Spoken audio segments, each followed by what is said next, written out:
Hello po mga ka-crafty, good evening. So, for tonight, I'm gonna be sharing with you isang mini tutorial. Kasi kanina po merong nagtanong sa akin.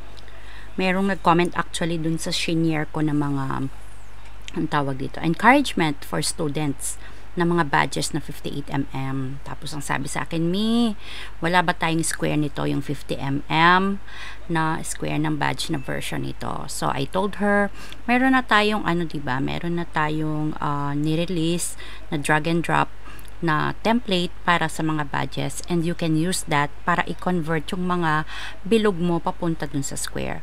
So kahit in-explain ko sa kanya through chat, I don't know kung na-gets niya o hindi. So I said na gagawa ako ng mini tutorial just for her, and para rin din po sa iba na gustong matutunan kung paano gawin ito. Napakadali lang po, para wag na po kayong mag-wait kung kailan ko yan i-convert, kasi minsan super busy po tayo. At least kung kayo nang gagawa, mas mabilis, di po ba? Tsaka iba din yung natututo po tayo, kaya yun po yung goal natin.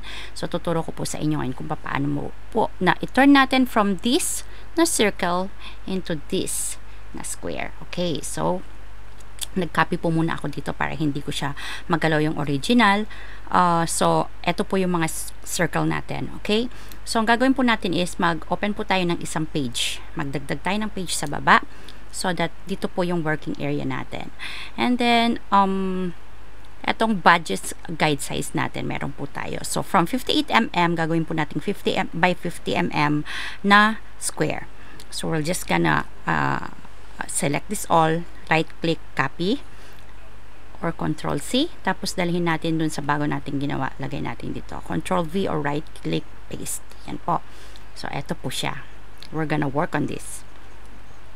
Paano po ang paggawa nito? Okay, pili tayo. Let's say, gusto ko to siya, yung panda, cute. Eto gusto kong gawin. Ang pag-select po dito is, select nyo po hanggang dito sa labas para sumama po siya ng buo. Or better yet, dito pa lang tanggalin nyo na po. Make sure bago nyo po gawin ito, make a copy, okay po? Copy po ng file niyo, kasi kung ayaw nyo magulaw yung mga original niyo na bilog, na para ma-stay po siya as it is, wag nyo po doon gagawin. Copy lang po kayo ng another new template, tas doon po kayo mag-edit. So ito po, i-right click nyo lang po yan, kasi lahat po nung ginawa ko mga drag and drop yan, mga editable po. Right click nyo, detach image. There. So, na-detach yung image. Ito po yung image na ginawa ko. What you're gonna do is drag this pababa, papunta po dito sa ating badge. Nakita nyo? Boom. And then, you're just gonna adjust the transparency to 100. Meron na po kayong badge para sa square. As simple as that. And then, what you're gonna do is, this one, you're just gonna duplicate it. Makikita nyo wala po yung option na duplicate dito, kasi ang nakaselect lang yung picture You have to select the whole thing ng ganyan, or i-drag nyo po na ganun yung mouse nyo, and then lalabos po yan, duplicate. Okay, very beginner friendly po tayo dito.